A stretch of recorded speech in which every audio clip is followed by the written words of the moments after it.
Hello everyone, आज के इस लेक्चर में हम देखेंगे different type of time periods. ठीक है, तो देखिए भाई, time response specification for second order system. ठीक है, तो सेकंड ऑर्डर सिस्टम में जैसे हमने लास्ट लेक्चर में भी डिस्कस किया था जी, कि आपके पास जो नंबर ऑफ पॉइंट्स आपको मैंने बताए थे, मीन जीटा की जो वेरिएशन होती है विद रिस्पेक्ट टू पोल, वो आपको भाई क्लियर होनी चाहिए। कैसे?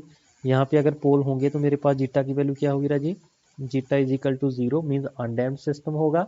ठीक है, अगर मान लीजिए रूट मेरे यहाँ पे कॉम्प्लेक्स कॉन्जुगेट आ रहे हैं राजी, ठीक है, इस केस में जीटा मेरा क्या था?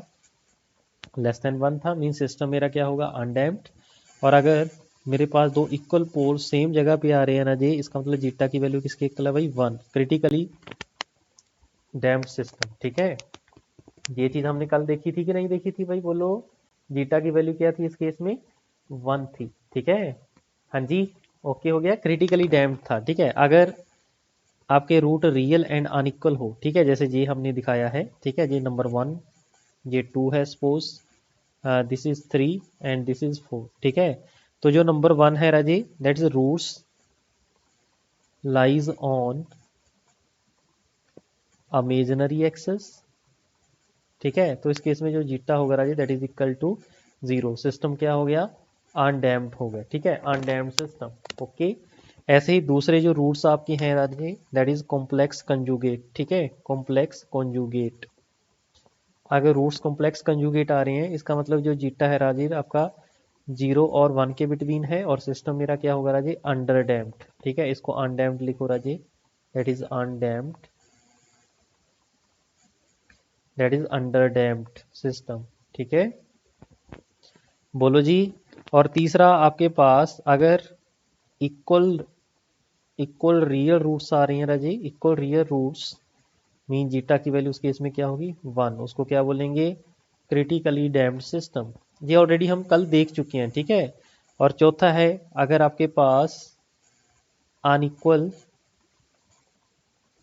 अनइक्वल रियल रूट आ जाएं, रियल रूट्स आ जाएं राजी, तो उस केस में जीटा मेरे पास क्या होगा? मोर देन 1 होगा। ठीक है, तो इसका मतलब जो फोर्थ है राजी, ये वाला और ये वाला, इस केस में जीटा मेरा क्या हो जाएगा? मोर देन 1 हो जाएगा, और सिस्टम क्या हो जाएगा मेरा?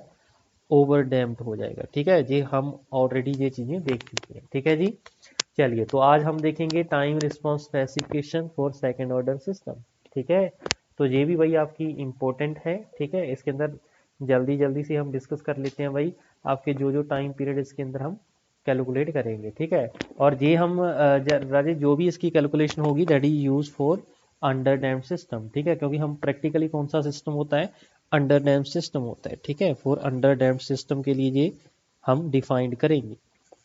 ठीक है, अंडर डैम्प्ड सिस्टम के लिए आपने सी ऑफ टी निकाला होगा राजे कल। सी ऑफ टी किसके लाया था? 1 माइनस ई की power minus zeta omega n t divide by 1 minus zeta का square under root into sine omega d t plus theta.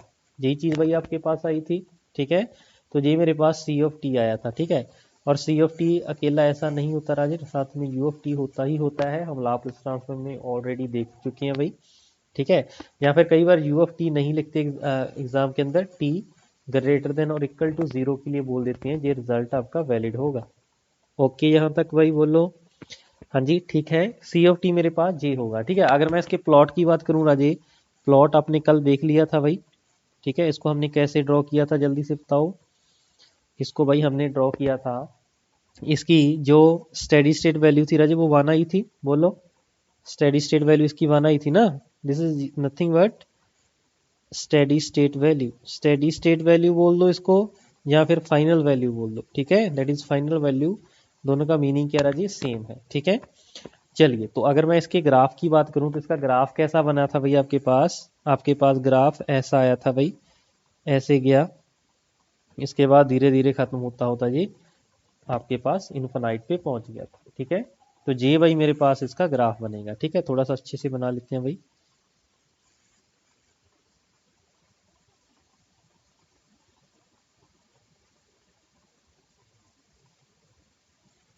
ठीक है, तो ये भाई इसका ग्राफ हो जाएगा। करेक्ट हुई इतनी बात? और लास्ट पे ये आपके पास कम होता होता कहाँ पे पहुंच जाएगा राजी? बोलो जी, ये पहुंच जाएगा आपके पास यूनिटी पे। ठीक है, चलिए अब हम इसके अंदर कोई टाइम पीरियड डिसाइड करेंगे राजी। तो यहाँ पे पॉइंट जब मेरे पास रिस्पॉन्स आपका 50% पहुंच जाएगा राजी, means 50% of the final value 1 है, उसका 50% 0.5 हो जाएगा। तो उस टाइम पीरियड को हम बोलेंगे राजी टी डी, डिले टाइम। ठीक है, इसको क्या बोलेंगे, डिले टाइम। ठीक है, जब मेरा रिस्पॉन्स आपकी फाइनल वैल्यू अचीव कर लेगा, ठीक है, उस वाले टाइम पीरियड को हम बोलते हैं राजी राइज टाइम। क्या, टी आर, राइज टाइम। ठीक है, ये मेरे पास क्या हो जाएगा, राइज टाइम हो जाएगा। और जब इसकी वैल्यू आपके पास आउटपुट की वैल्यू जब मोस्ट पीक पे पहुंचेगी, ये पीक वैल्यू है ना राजी, तो उस केस में जो टाइम पीरियड होगा राजी उसको क्या बोलेंगे, बोलो जी, क्या बोलेंगे भाई, टाइम से अंदाजा लगा लो भाई, टीपी, पीक टाइम। ठीक है, मैं डेफिनेशन लिखवा देता हूं, पहले इसको देख लीजिए भाई। ठीक है, फिर आपके पास एक चीज होता है राजी, सेटलिंग टाइम। ठीक है, सेटलिंग टाइम मीन जब आपका सिस्टम होगा वो सेटल डाउन हो जाएगा टू द फाइनल वैल्यू। ठीक है, उसको हम क्या बोलेंगे राजी, सेटलिंग टाइम। यहाँ पे आपके पास जे स्टेडी स्टेट वैल्यू अचीव कर रहा है राजी, तो उस केस में हम जो टाइम पीरियड होगा राजी उसको क्या बोलेंगे, settling time, T of S. Okay हुआ यहाँ पे भाई, बोलो, बिल्कुल ओके हुआ। ठीक है, और ये जो आपके पास गैप आ रहा है, ये वाला यहाँ से लेके यहाँ से तक peak value minus steady state value, इसको हम बोलते हैं राजे पीक ओवरशूट। और यहाँ पे एम की वैल्यू इसको बोलते हैं m, m means, m p means peak overshoot. ठीक है, मैं वन बाय वन लिखवा देता हूँ। ठीक है, और यहाँ पे एन की वैल्यू 1 होती है राजी, ये एन की वैल्यू 2 है, एन की वैल्यू 3 है, एन की वैल्यू 4 है, यहाँ पे पीक आ रही है। ठीक है, बताता हूँ इसका मीनिंग क्या है भाई, ये 5 हो गया, एन इज इक्वल टू 6 हो गया। ठीक है, ऐसे ऐसे ये चलता रहेगा। ठीक है, और यहाँ पे राजी हम मान के चलते हैं जो आपके पास टॉलरेंस होती है, टॉलरेंस बैंड 2 to 5%। ठीक है, फाइनल वैल्यू जो होती है राजे वो काफ़ी देर तक पहुंचती है, यहाँ पे कुछ ना कुछ एरर रहता है। मींस अगर इसकी वैल्यू यूनिटी है, मींस 1 है स्टेडी स्टेट वैल्यू की, तो जब मेरा सिस्टम 0.98 तक पहुंच जाएगा, 0.98 of final value means 98% of final value पहुंच जाएगा, उसको हम बोलेंगे ये सेटल डाउन हो गया। ठीक है, यहाँ तक ओके हो गया भाई। चलिए, तो सबसे पहले हम लिखते हैं डिले टाइम। ठीक है, 1 by 1 लिख लेते हैं राजे, डिले टाइम ब्रैकेट में लिखते चलिए टी ऑफ डी। ठीक है, 1 by 1 सभी टाइम पीरियड को देख लेते हैं राजे।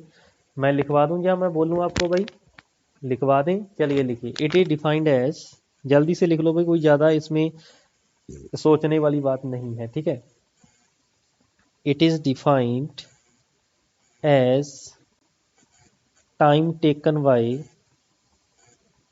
The response of the system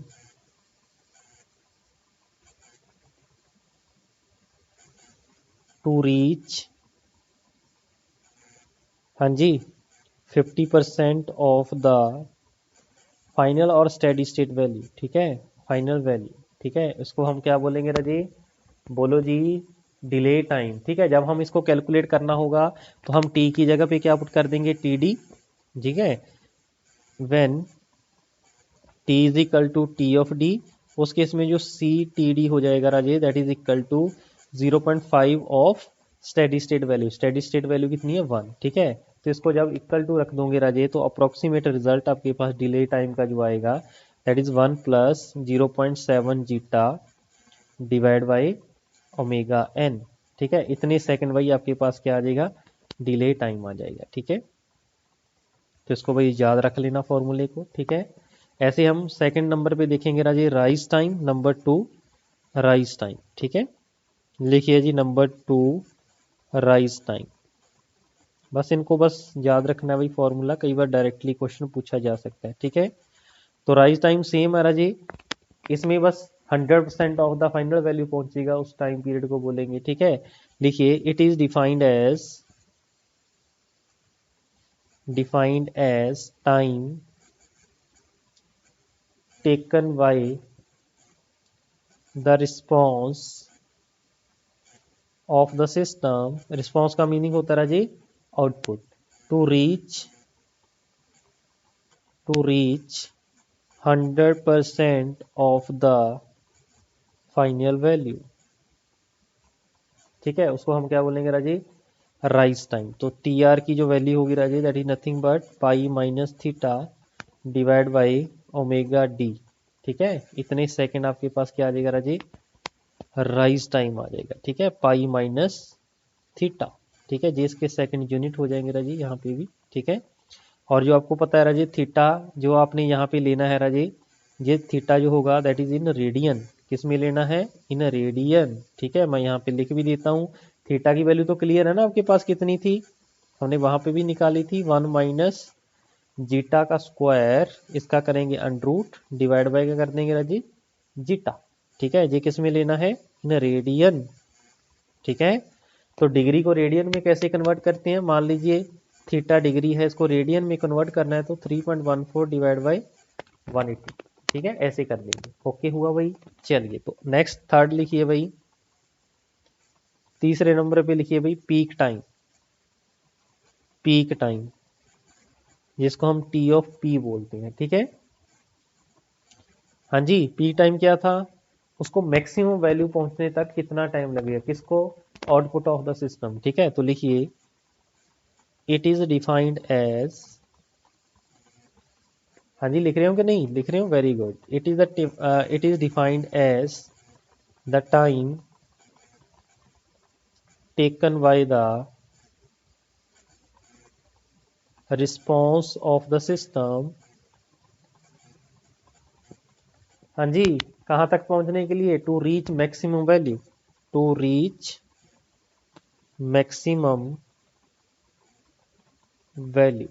ठीक है, तो इसको हम कैसे डिफाइन करेंगे, t of p that is equal to, that is n pi divide by omega of t second. ठीक है, और एन की वैल्यू क्या है भाई आपके पास, एन आपका 1 हो सकता है, 2 हो सकता है। ठीक है, जो हमने पीछे ऊपर डायग्राम में यहाँ पे नोट करवाया था। ठीक है, क्यों, क्योंकि आप यहाँ पे ध्यान से देखिए, जे भी मेरे पास भाई पीक टाइम है, जे भी पीक है, जे भी पीक है। ठीक है, तो जिस भी पीक पे आप निकालना चाहते हो, मान लीजिए एन इज इक्वल टू 3 पे पूछा है, ठीक है, तो आप एन की जगह पे 3 रखोगे। ठीक है, अगर जनरल क्वेश्चन पूछ रहा है कि आप पीक टाइम निकालिए तो वो एन इज इक्वल टू 1 वाला ही होगा। ठीक है, कई बार ऐसे बोल देता है for n is equal to 3। ठीक है, उस केस में फिर आपको देखना पड़ेगा। ठीक है जी, बोलो ओके है राजे। ठीक है, कोई ज़्यादा डिफिकल्ट नहीं है राजे, बस सिंपल सी कैलकुलेशन है, मैं कैलकुलेशन नहीं करवा रहा आपको। ठीक है, डायरेक्टली आपके पास बता रहा हूँ। ठीक है जी, बोलो ओके है भाई, हाँ जी ओके है, ठीक है जी, ठीक है, हाँ जी, कोई दिक्कत है, ओके कर लीजिए, नोट कर लीजिए भाई, नोट कर लीजिए भाई जल्दी से इसको। हाँ जी लिखा, चलिए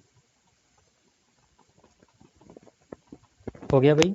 चलिए, तो यहाँ पे n की वैल्यू के ऊपर भाई आपसे क्वेश्चन पूछ सकता है। ठीक है, यहाँ हम डायग्राम से अगर देखें, ठीक है, इसको ये जो ऊपर वाला पार्ट उभरा हुआ है इसको हम राजी ओवरशूट बोल देते हैं। ठीक है, मिनिमम वाले को जैसे ये नीचे n इजिकल टू 2 पे जा रहा है इसको हम अंडरशूट बोल देते हैं। ठीक है, n इजिकल टू 1 पे पहला ओवरशूट आ रहा है, n इजिकल टू 3 पे दूसरा ओवरशूट आ रहा है, n इजिकल टू 5 पे तीसरा ओवरशूट आ रहा है। ठीक है, अंडरशूट पहला कहाँ पे आ रहा है, n इजिकल टू 2 पे, दूसरा कहाँ पे आ रहा है, n इजिकल टू 4 पे, तीसरा कहाँ पे आ रहा है, n इजिकल टू 6 पे। ठीक है, कई बार ऐसे भी पूछ सकता है कि find the peak time for first undershoot. ठीक है, तो n की वैल्यू जो होगी 1 3 5, ये हम यूज करेंगे फॉर ओवरशूट, ओवरशूट। ठीक है, और n की वैल्यू 2 4 6 8 ये हम यूज करेंगे फॉर अंडरशूट।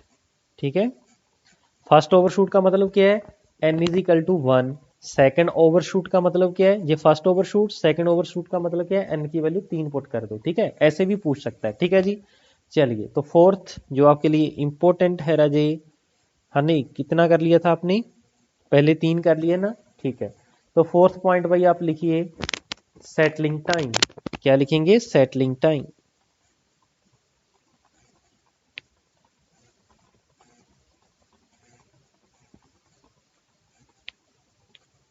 इसको हम टी ऑफ एस के साथ लिखेंगे। ठीक है, टी ऑफ एस के साथ इसको डिनोट करेंगे। ठीक है, हाँ जी, लिखिए। हाँ जी, क्या हुआ? ओके, तो लिखिए, it is the time required to reach output of the system within 2% to 5% tolerance band. ठीक है, of the steady state value. ठीक है भाई, चलिए, तो सेटलिंग टाइम जो मेरे पास होता है राजे, टी सेटलिंग, ठीक है, इसको मैं अंडर ओवर ओवर आपके dam system, under dam system, सभी के लिए वही मैं डिफाइन करूंगा, क्योंकि इसके ऊपर कई बार क्वेश्चन पूछा जा सकता है। ठीक है, इलेक्ट्रिकल में तो अगर क्वेश्चन है तो सीधा साधा क्वेश्चन आएगा, लेकिन जो इलेक्ट्रॉनिक है उसके अंदर वही ये क्वेश्चन आपके पास इनके ऊपर पूछा जा सकता है। ठीक है, लेकिन अभी हम अंडर डैम सिस्टम के लिए डिस्कस कर रहे थे। ठीक है, तो टी एस की जो वैल्यू होती है राजे, that is equal to 4 divide by zeta omega n. 1 by zeta omega n क्या था आपके पास? Time constant. तो 4 टाउ इसके पास होगा राजे, ये होगा 4 2% टॉलरेंस। अगर टॉलरेंस मेरे पास कितनी होगी? 5% होगी राजे। ठीक है, उस केस में आपके पास क्या होगा? That is t s that is equal to 3 divide by zeta omega n which is equal to, इसको 3 टाउ लिख सकते हैं ना जी, दैट इज 4 5% टॉलरेंस। जी हाँ भाई, 5% टॉलरेंस के लिए। ठीक है, लेकिन ये दोनों फॉर्मूले जो आपके पास वैलिड है राजे, that is for under damped system. Okay, यहाँ पे नोट करके लिख लो भाई, नोट करके यहाँ पे पॉइंट डाल लीजिए भाई। 4, पहला लिखिए 4 overdamped system. Overdamped system के लिए जो मेरे पास सेटलिंग टाइम होगा t of s that is equal to, ये हम 2% टॉलरेंस के लिए लिख रहे हैं भाई।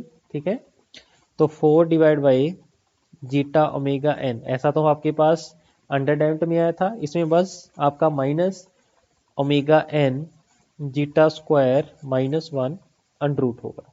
ठीक है, इतने सेकंड आपके पास क्या आएगा राजे? सेटलिंग टाइम आएगा। ठीक है, अगर मैं बोलूं फॉर क्रिटिकली डैम्प्ड सिस्टम,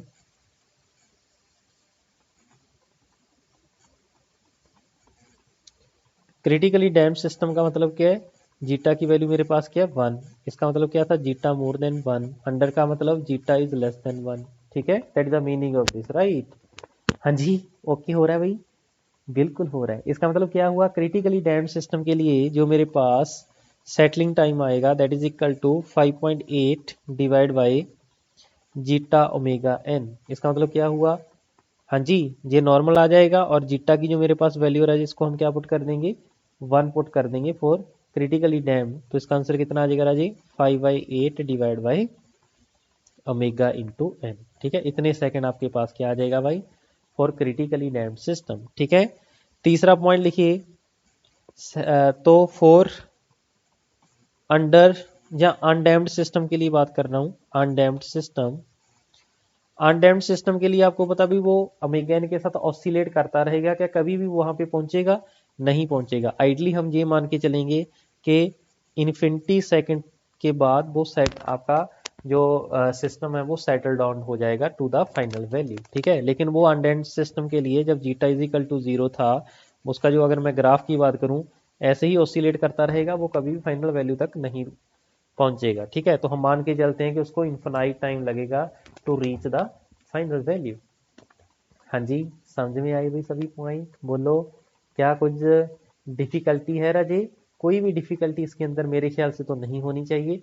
ठीक है, बस जो चीज आपको बताई जा रही है उसका यूज करिए और निकाल दीजिए आपकी वैल्यूज।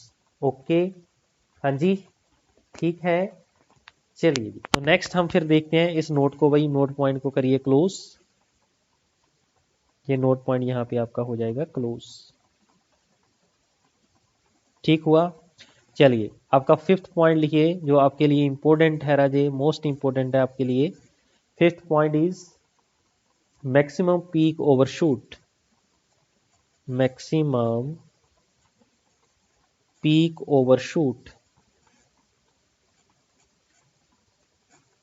जो हमने एम ऑफ पी डिफाइन किया था, ठीक है, क्या बताया था, it is the difference between peak value minus steady state value, ठीक है। तो लिखिए it is the maximum value of the response, it is the maximum value of the response measured from steady state value, measured from steady state value।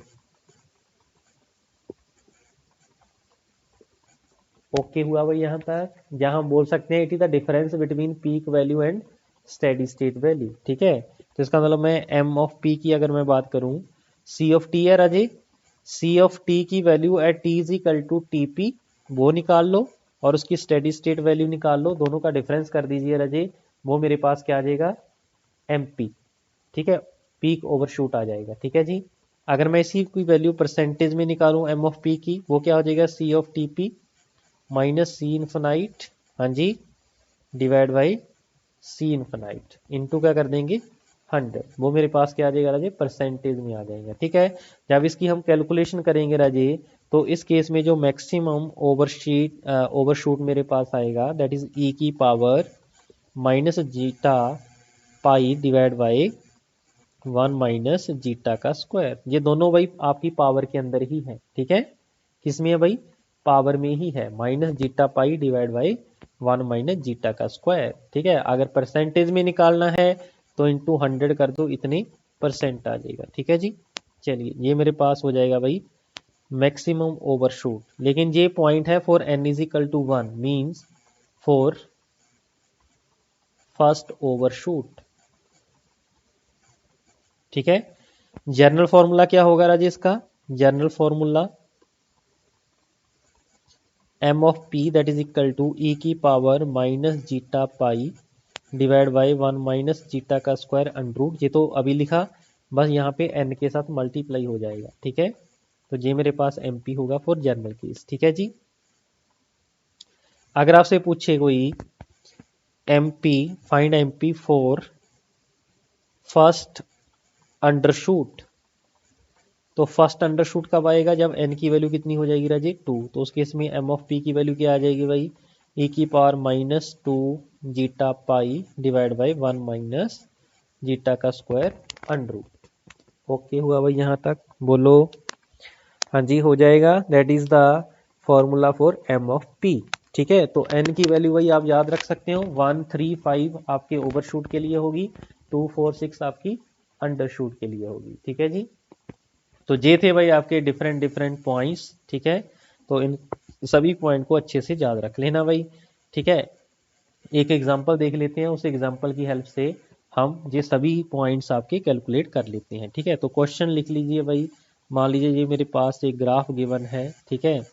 तो इस graph के अंदर मेरे पास open loop transfer function given है राजी, 100 divide by suppose s plus 2 into s, ऐसे कोई एग्जाम्पल ले लेते हैं भाई, मान लीजिए एस प्लस 2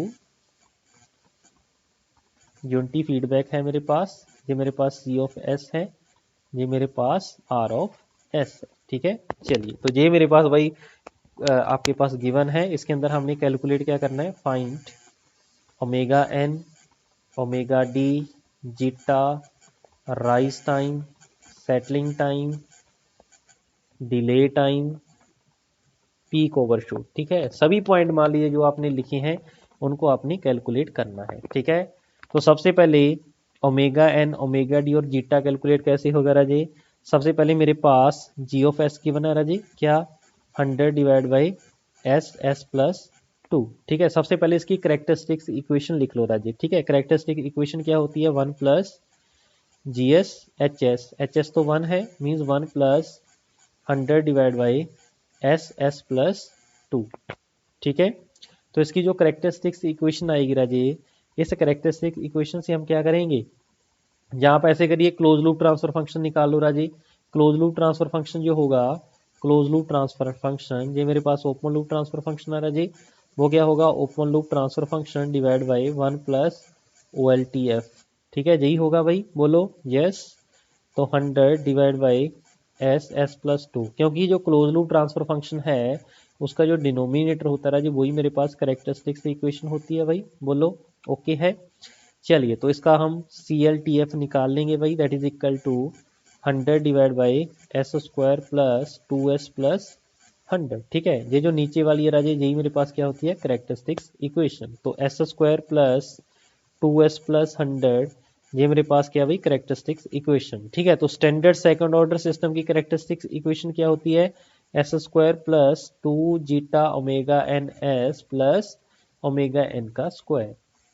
ठीक है, तो इस इक्वेशन के साथ कंपेयर कर दो भाई, तो इसका मतलब यहाँ पे ओमेगा एन स्क्वायर की वैल्यू कितनी है 100 है, इसका मतलब ओमेगा की वैल्यू कितनी है आ जाएगी omega N that is 10 radian per second. ठीक है, फिर ये वाला फैक्टर एस के कोफिशिएंट कंपेयर करो भाई, इसका मतलब 2 zeta omega N that is equal to 2, 2 के साथ 2 कैंसिल हो जाएगा, तो जीटा की वैल्यू क्या आ जाएगी 1 by omega n, means 1 divide by omega n की वैल्यू कितनी है 10 दैट इज 0.1।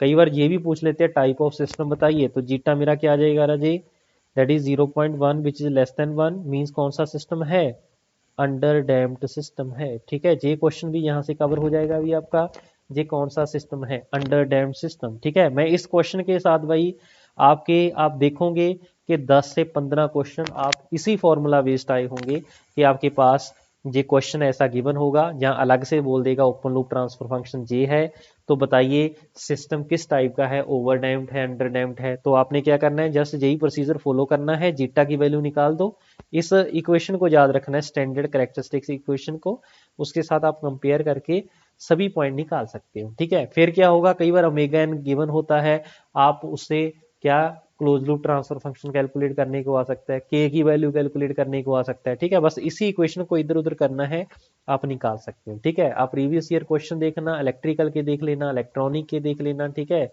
उसमें सभी में ये सभी क्वेश्चन कवर आपकी हो जाएंगे। ठीक है जी, चलिए तो क्या क्या कैलकुलेट हो गया मेरा, ओमेगा एन हो गया है, जीटा हो गया है, तो नेक्स्ट हम ओमेगा ऑफ डी भी कर सकते हैं भाई, बिल्कुल कर सकते हैं। जो ओमेगा डी होता है that is omega n 1 minus zeta का square under root. Omega n कितना आ गया 10, 1 माइनस 0.1 का स्क्वायर अंडर रूट, तो कितना बचेगा भाई जल्दी से डिस्कस करिए भाई, जल्दी से इसको निकालो। तो जीटा की वैल्यू किसके इक्वल आ गई थी भाई आपके पास, हाँ जी जीटा किसके इक्वल आया है, जीटा मेरा 0.1 इक्वल टू आया है भाई। ठीक है, हाँ जी 1 आया या कुछ और आया है भाई, जल्दी से बता दीजिए मुझे। हाँ जी 2 जीटा ओमेगा एन की वैल्यू कहाँ पे निकाली थी, 2 जीटा ओमेगा एन की वैल्यू आपने 2 लिखा था, 2 नहीं है यहाँ पे भाई 12 था, इसको सही कर लीजिए। चलो आप 2 के अकॉर्डिंग कर लो। ठीक है, चलिए तो 2 के अकॉर्डिंग इसको करिए भाई, जल्दी से सॉल्व करिए भाई, जल्दी से फटाफट कैलकुलेटर का यूज करिए और बताइए मुझे आंसर कितना आ रहा है। हेलो, बताओ भाई किधर ध्यान है आपका। ठीक है, क्वेश्चन करो करो सॉल्व, 0.1 का स्क्वायर कर दो यार, इसको 1 के साथ माइनस कर दो। ठीक है, तो कितना आ जाएगा भाई जल्दी से बताओ।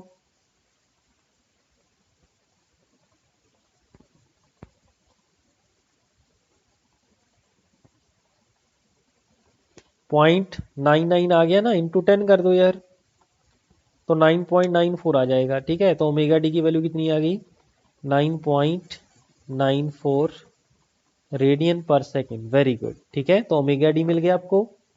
अब नेक्स्ट हम क्या निकाल देंगे राजे, हाँ जी क्या निकालेंगे, डिले टाइम निकाल दें, बोलो।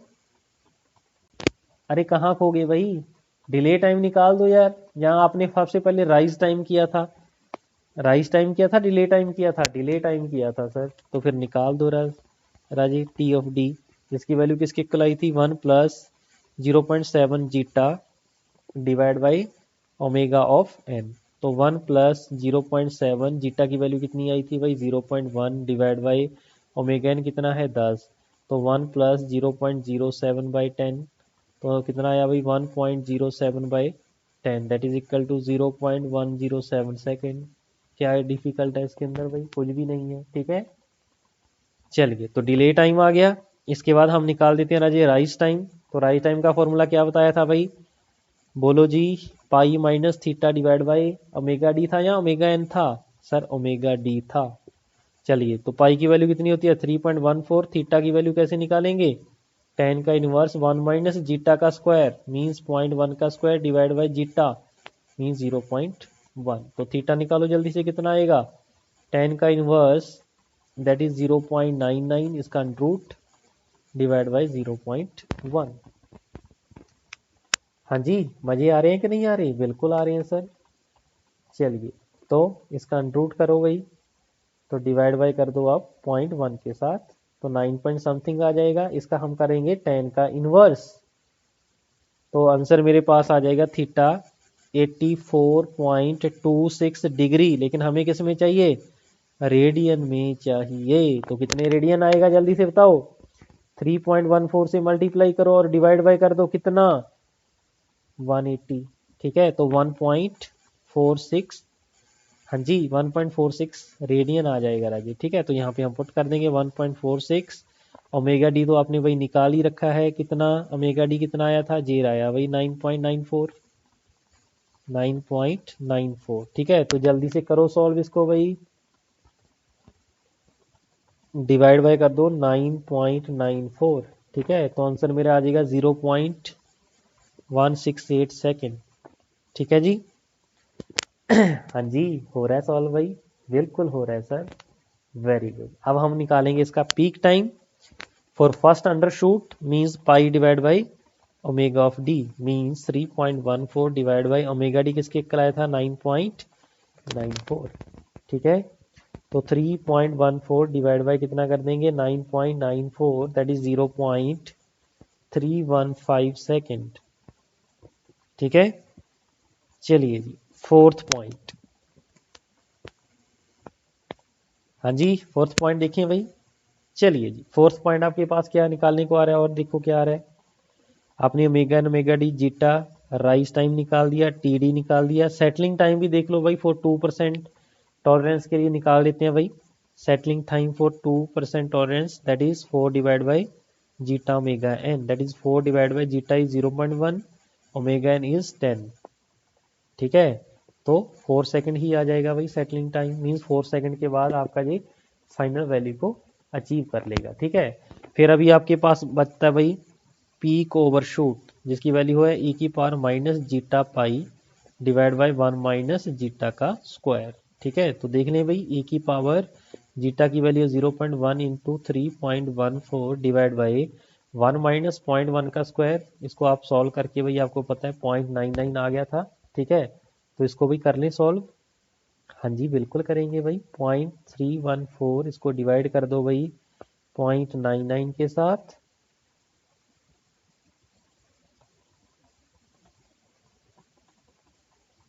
तो फिर जो भी आंसर आएगा उसको हम e की पावर लिख देंगे। ठीक है, e की पावर जो आएगी दैट इज 0 पॉइंट MP इसका जो आ जाएगा 0.728।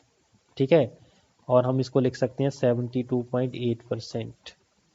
ओके हुआ भाई जहाँ तक, तो ये भाई मेरे पास सभी टाइप के मैंने इसमें क्वेश्चन कवर कर दिए हैं। ठीक है जी, हाँ जी, ओके हो गया भाई, बोलो जी, बिल्कुल ओके है सर। ठीक है, तो कैलकुलेशन वगैरह आप भाई देख लेना। ठीक है, तो आप ऐसे किसी भी टाइप के क्वेश्चन को सॉल्व कर सकते हैं। ठीक है जी, चलिए तो अगर आपको मैं एक और क्वेश्चन दूं कि अगर आपसे मैं पूछूं कि इसकी टाइप ऑफ सिस्टम बताओगे क्या होगा, मान लीजिए 64 डिवाइड बाई एस प्लस 8। तो टाइप ऑफ सिस्टम कैसे निकालेंगे राजी आप, टाइप ऑफ सिस्टम हम निकालेंगे from open loop transfer function. तो ओपन लूप ट्रांसफर फंक्शन क्या है, यूनिटी फीडबैक का ये बॉक्स ही होता है राजी। ठीक है, तो इसका मतलब इसका एक पोल आप देख सकते हैं ओरिजिन के ऊपर है, इसका मतलब इसकी टाइप कितनी है 1।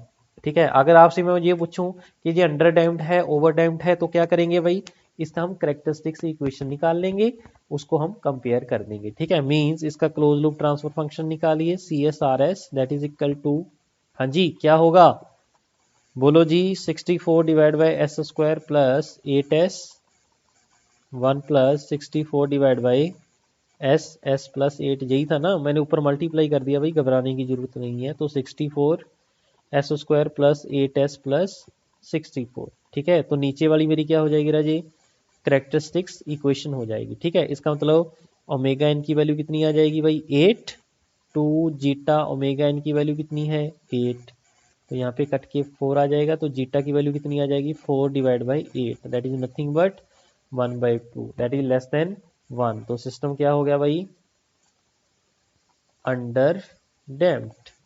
ठीक हुआ भाई यहाँ तक, बोलो जी कोई दिक्कत कोई कंफ्यूजन, ओके हो गया भाई। चलिए वेरी गुड, चलिए आगे फिर नेक्स्ट हम देखते हैं भाई कंसेप्ट ऑफ डोमिनेंट पोल। ठीक है, तो डोमिनेंट पोल का कंसेप्ट हम देखते हैं भाई, तो लिखिए नेक्स्ट डोमिनेंट पोल का कंसेप्ट। चलिए कंसेप्ट ऑफ डोमिनेंट पोल देखते हैं भाई, ये हम कवर करेंगे इसके अंदर time response analysis for higher order system.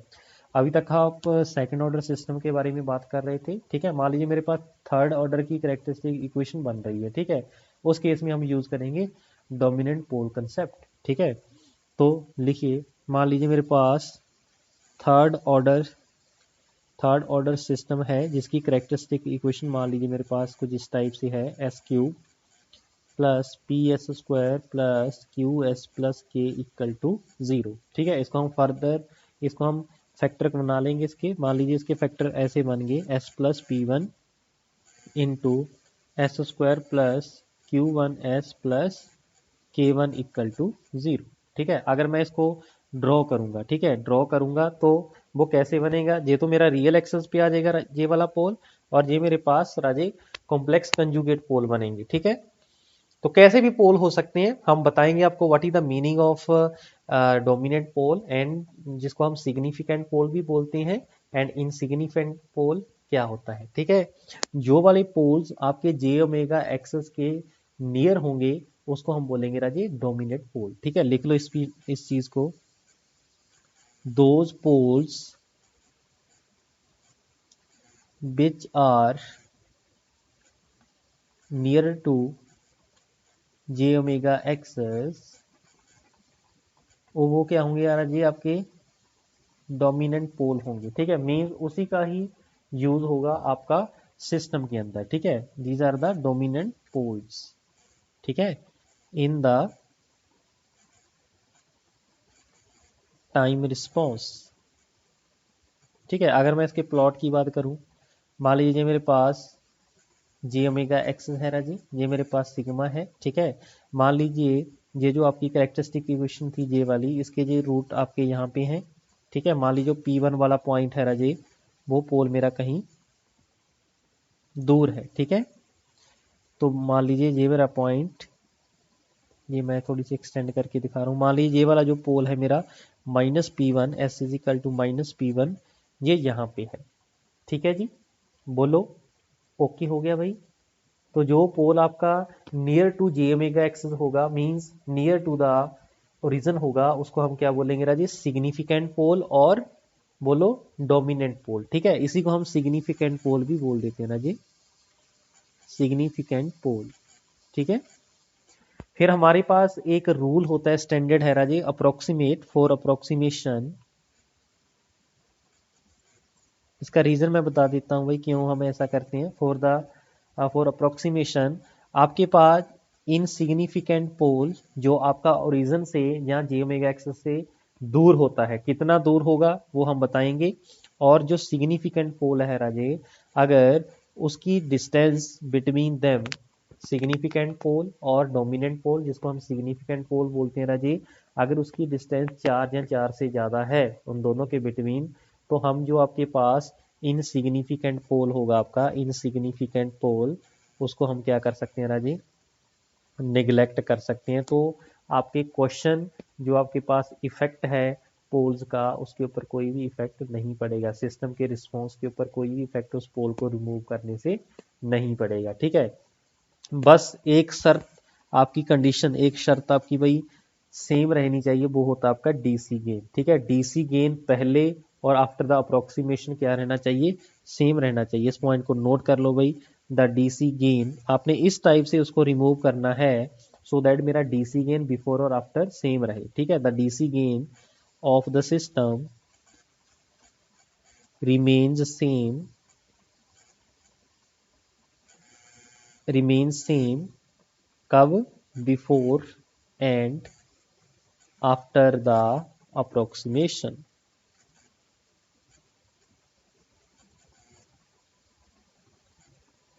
Okay हुआ भाई पॉइंट। तो इस पॉइंट को आप कर लीजिए भाई नोट। ठीक है, तो इसका मतलब यहाँ पे more near to the J omega axis कौन से पोल है भाई, जे जो आपके पास है, इसका मतलब जे मेरे पास क्या होंगे, डोमिनेंट पोल, डोमिनेंट पोल, और हम क्या बोल देंगे इसको, सिग्निफिकेंट पोल, सिग्निफिकेंट पोल। ठीक है, इसको शॉर्ट में हम एसपी लिखा है। और जो आपके पास दूरी, अगर इसकी दूरी आपकी क्या है राजी, इन दोनों पोल के बिटवीन अगर आपकी जो डिस्टेंस है, मींस डिफरेंस अगर मोर देन 4 का है, तो इसका मतलब ये क्या कहलाएगा राजी, इनसिग्निफिकेंट पोल। ठीक है, तो अगर इनकी डिस्टेंस मोर देन 4 है, इसका मतलब हम उस वाले पोल को रिमूव कर सकते हैं जो आपका बियॉन्ड द क्या होगा, डोमिनेंट पोल। ओके हुआ यहाँ तक भाई, बोलो कोई दिक्कत, कोई कंफ्यूजन। ठीक है, तो इसका मतलब जब मैं टाइम रिस्पॉन्स एनालिसिस करूंगा, अगर मैं आपका इनसिग्निफिकेंट पोल को रिमूव भी कर दूं राजे, तो भी मेरे जो क्वेश्चन है राजे, जो मेरा रिस्पॉन्स ऑफ द सिस्टम है उसके ऊपर कोई भी फर्क नहीं पड़ेगा। ठीक है, फॉर एग्जांपल मान लीजिए मेरे पास एक कंडीशन मैं लेके चल रहा हूँ। ठीक है, मान लीजिए मेरे पास पोल जीरो आपका जो प्लॉट है भाई वो इस टाइप से है। मान लीजिए एक जो आपके पास पोल गिवन है, ठीक है, उसकी वैल्यू यहाँ पे मैं बोल देता हूँ, यहाँ पे उसको आपने बता रखा है -0.5। ये जो इमेजिनरी एक्सेस को कट कर रहा है, सपोज 0.866, ये भी कितना है 0.866। ठीक है, और जो उसका अगला पोल है राजे, वो सपोज आपका -5 के ऊपर लाई कर रहा है। ठीक है, तो इस केस में भाई आपने बताना है कि इसका ट्रांसफर फंक्शन क्या होगा आफ्टर द अप्रोक्सीमेशन। ठीक है, तो मुझे एक चीज बताइए, ये जो पोल है that is near to J omega axis है, ये क्या हो जाएगा, सिग्निफिकेंट पोल, और ये अवे है देता, इसका मतलब ये क्या है, इनसिग्निफिकेंट पोल। ठीक है, अगर मैं दोनों की रेशियो निकालूं, insignificant pole divide by significant pole की, तो ये कितनी है 5 डिवाइड बाय 0.5, ये कितनी होगी 10, विच इज मोर देन 4 है। तो इसका मतलब हम इनसिग्निफिकेंट पोल को क्या कर देंगे राजे, हाँ जी बोलो जी, क्या कर देंगे, निगलेक्ट कर देंगे। ठीक है, निगलेक्ट करने का मीनिंग क्या है, हाँ जी, नेगलेक्ट करने का मीनिंग क्या है भाई, जल्दी से बताओ।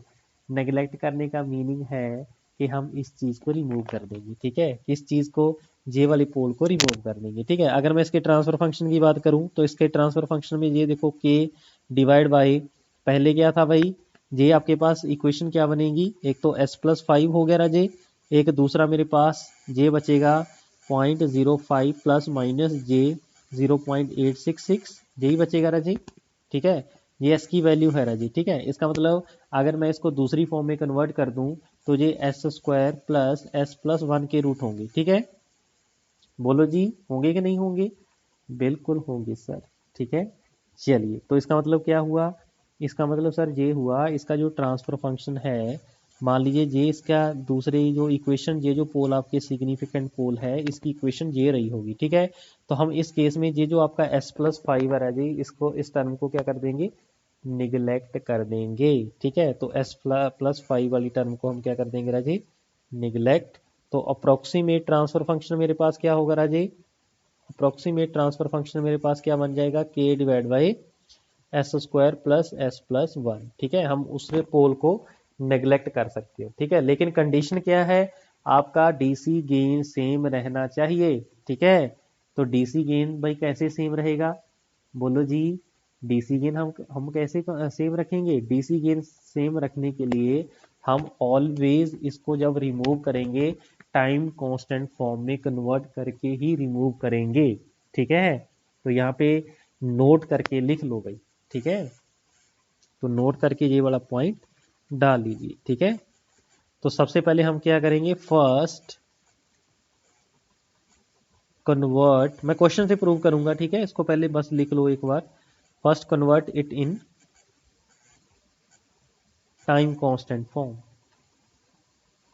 ठीक है, फिर हम उस चीज को रिमूव करेंगे। ठीक है, तो टाइम कांस्टेंट फॉर्म में कन्वर्ट करने के बाद ही हम इसको रिमूव करेंगे। ये पॉइंट भाई आप नोट कर लीजिए, वेरी इंपॉर्टेंट है आपके लिए। ठीक है, चलिए, तो ये था भाई आपका कंसेप्ट ऑफ सिग्निफिकेंट पोल। ठीक है, फॉर एग्जांपल अगर मैं इसका एग्जांपल की थ्रू आपको एक चीज़ बताऊं, मान लीजिए मेरे पास ट्रांसफर फंक्शन कोई गिवन है, ठीक है, तो ट्रांसफर फंक्शन मान लीजिए मेरे पास जी ऑफ एस गिवन है 1/s+2 और s+7, सपोज ये ट्रांसफर फंक्शन मेरे पास गिवन है, ठीक है।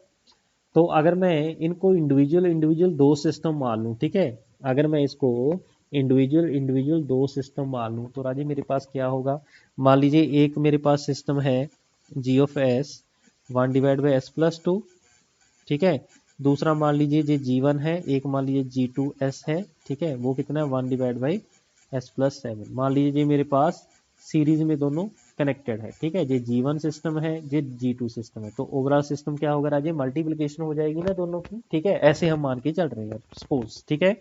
तो अगर मैं इसका टाइम रिस्पॉन्स निकालूं, G1t की वैल्यू क्या आ जाएगी राजे, e⁻⁻2t, G2t क्या हो जाएगा, e⁻⁻7t, ठीक है। अगर मैं टाइम कांस्टेंट की बात करूँ राजे, तो स्टैंडर्ड इक्वेशन क्या होती है, -t/टाउ होता है ना, इसका मतलब इस केस में जो टाउ वन है राजे वो कितना है राजे, जल्दी से बताओ फटाफट, 1/2 है, और इस केस में जो टाउ है दैट इज इक्वल टू 1/7 है, ठीक है। इसका मतलब जो टाउ वन है राजे वो मोर देन आपके पास टाउ टू है, यस और नो, क्योंकि ये 0.5 हो गया, 1/7 आपका 0.5 से लेस हो जाएगा, ठीक है। तो इन दोनों केस में जो टाउ वन है वो मेरा ज़्यादा होगा देन टाउ टू, ठीक है। अगर मैं स्टेबिलिटी की बात करूँ तो स्टेबल तो दोनों ही होंगे राजी, देखिए कैसे, इसका ग्राफ ड्रॉ करिए भाई, तो इसका ग्राफ अगर e⁻⁻2t की बात करूं ये होगा, ठीक है, दूसरे वाले का आपके पास सॉरी e⁻−80 का ग्राफ ऐसे ही होता है, लेकिन इसका जो टाइम कांस्टेंट है जी कम है, इसका मतलब थोड़ा सा जी जल्दी पहुंच जाएगा, ठीक है। ये जो गैप है राजी ये ज़्यादा होगा और ये जल्दी पहुंच जाएगा, ठीक है। इसका जो टाइम कांस्टेंट है पहले वाले का, बोलो जी, इसका टाइम कांस्टेंट कितना रहा जी, 1/2 सेकेंड है, और इसका टाइम पीरियड कितना है 1/7 सेकेंड है, ओके हुआ जहां तक, बोलो। चलिए अब मुझे एक चीज बताइए, अगर मैं स्पीड की बात करूं, कौन सा सिस्टम आपका पहले पहुंच जाएगा, ठीक है, कौन सा सिस्टम भाई पहले पहुंच जाएगा, जल्दी से बताओ, जिसका टाइम पीरियड कम होगा, इसका मतलब फर्स्टेस्ट कौन सा होगा भाई, ये जो सिस्टम है टाउ वन वाला, सॉरी टाउ टू वाला, ये फर्स्ट रिस्पॉन्स होगा इसका, यस और नो, इसका स्लोएस्ट रिस्पॉन्स होगा, स्लोएस्ट रिस्पॉन्स, ठीक है।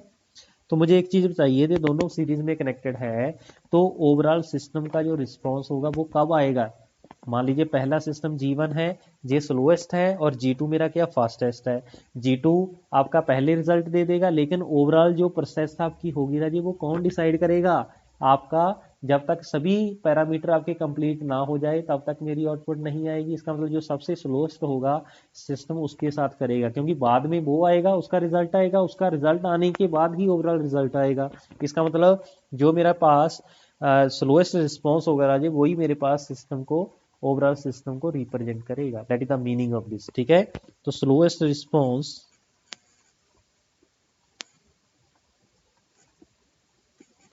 रिप्रेजेंट्स द, हाँ जी, ओवरऑल सिस्टम, इसलिए हमारे पास जो सिस्टम फास्टेस्ट होता है राजे उसको आप सर्किट में रखो चाहे ना रखो उसके साथ कोई भी फर्क नहीं पड़ने वाला, इसलिए हम वहां पे उसको रिमूव कर देते हैं, ठीक है। अगर मैं यहाँ से ट्रांसफर फंक्शन की बात करूँ, मीन्स पोल जीरो प्लॉट की बात करूँ, मेरी ध्यान से बात सुनना भाई, एक तो -2 पे आ जाएगा, एक -7 पे आ जाएगा, ठीक है। ये -2 वाला फर्स्ट सिस्टम है, -7 वाला सेकंड सिस्टम है, आप ध्यान से सुनिए भाई। तो आपका सबसे स्लोएस्ट कौन सा है, ये मेरा स्लोएस्ट है ना, 2 नंबर, दैट इज स्लोएस्ट, ठीक है। ये देखिए जे ओमेगा एक्सेस है, इसका मतलब जितना पोल मेरा जे ओमेगा एक्सेस के पास में जाता जाएगा उतना वो स्लोएस्ट टू स्लोएस्ट होता जाएगा, इसका मतलब इसका इफेक्ट मेरा ओवरऑल सर्किट के साथ होगा, बिकॉज इसका इसका इसका इफेक्ट ही मेरे ओवरऑल सर्किट के रिस्पॉन्स को कंट्रोल करेगा, इसलिए हम इसको क्या बोलते हैं ना जी, डोमिनेंट पोल। और ये मेरे पास क्या है, इन डोमिनेंट मीन इन सिग्निफिकेंट पोल, ठीक है, इसलिए हम भाई थ्योरेटिकल स्टडी ये कहती है कि अगर जी गैप 4 से ज़्यादा हो जाए तो हम जी -7 वाले को छोड़ सकते हैं, ठीक है, लेकिन कंडीशन क्या रहनी चाहिए, आपका जो आपके पास डीसी गेन है वो ओवरऑल सिस्टम का सेम रहना चाहिए, ठीक है। इसलिए आपको कंसेप्ट समझ में आया भाई, ठीक है। इसलिए हम भाई इसको सेम रखने की ट्राई करते हैं, ठीक है। तो अगर मैं जे मान लीजिए सपोज मेरे पास जे फंक्शन है, इसके अंदर मैं अगर इसको रिमूव करना हो, देखिए कैसे रिमूव करूंगा, 1/(s+2 s+7), ठीक है। 1 की जगह पे यहाँ पे 10 रख लूँ भाई, कोई दिक्कत तो नहीं है, ठीक है। तो अब मैं इसमें इनसिग्निफिकेंट पोल को रिमूव करना चाहता हूँ, ठीक है। बोलो यस और नो। हाँ जी, कर दें भाई इनसिग्निफिकेंट पोल को फिर रिमूव। हाँ जी सर, बिल्कुल कर दो, ठीक है। चलिए, तो अब मुझे एक चीज बताइए, अगर मैं इन दोनों का डीसी गेन निकालूं Raje, DC gain of this, हाँ जी, डीसी गेन कितना होगा इसका, बोलो। DC gain S equal to 0 put कर देते हैं, क्योंकि टाइप 0 सिस्टम है राजे। तो ये आ जाएगा 10/40, तो कितना आ गया भाई, 5/7, ठीक है। अब मुझे एक चीज तो क्लियर है ना, अगर मैं इसका अप्रोक्सीमेट करूं तो आप बोलोगे सर जो इनसिग्निफिकेंट पोल है उसको रिमूव कर दो, ठीक है। चलो मैं मान लीजिए s+7 को रिमूव कर दिया, ठीक है। अब मुझे एक चीज बताइए, अगर मैं इसका डीसी गेन निकालूं, इसका डीसी गेन कितना आ जाएगा, 10/2 मीन्स 5 आ जाएगा। तो पहले और आफ्टर द अप्रोक्सीमेशन आपका जो डीसी गेन है वो सेम नहीं आ रहा। तो सेम कैसे आएगा राजे, इसका मतलब मुझे सबसे पहले इसको टाइम कांस्टेंट फॉर्म में कन्वर्ट करना पड़ेगा। तो convert in time constant form, उसमें क्या होगा राजे, नीचे से 2 कॉमन निकालो, 1+s/2, नीचे से 7 कॉमन निकालो, 1+s/7, ये चीज हो जाएगी भाई, बोलो। तो जी ऑफ एस की वैल्यू क्या आ जाएगी, जल्दी से बताओ भाई। ये है ये 5, तो 5/7, नीचे कितना बचेगा, 1+s/2, 1+s/7, ठीक है। तो टाइम कांस्टेंट जिसका सबसे कम होगा राजीव, वो मेरे पास क्या होगा, इनसिग्निफिकेंट। इसका 1/7 है, इसका मतलब ये क्या, इनसिग्निफिकेंट पोल। इसको हम क्या कर सकते हैं राजीव, नेग्लेक्ट। अब इसको हम नेग्लेक्ट कर देंगे तो देखो कितना आ रहा है, 5/7 डिवाइड बाई 1+s/2, ठीक है। अब हम इसका डीसी गेन निकाले राजीव, तो डीसी गेन के लिए एस इजिकल टू 0 पुट कर देंगे। तो डीसी गेन अब किसका, इसका कितना आ रहा है राजीव, जल्दी से बताओ फटाफट।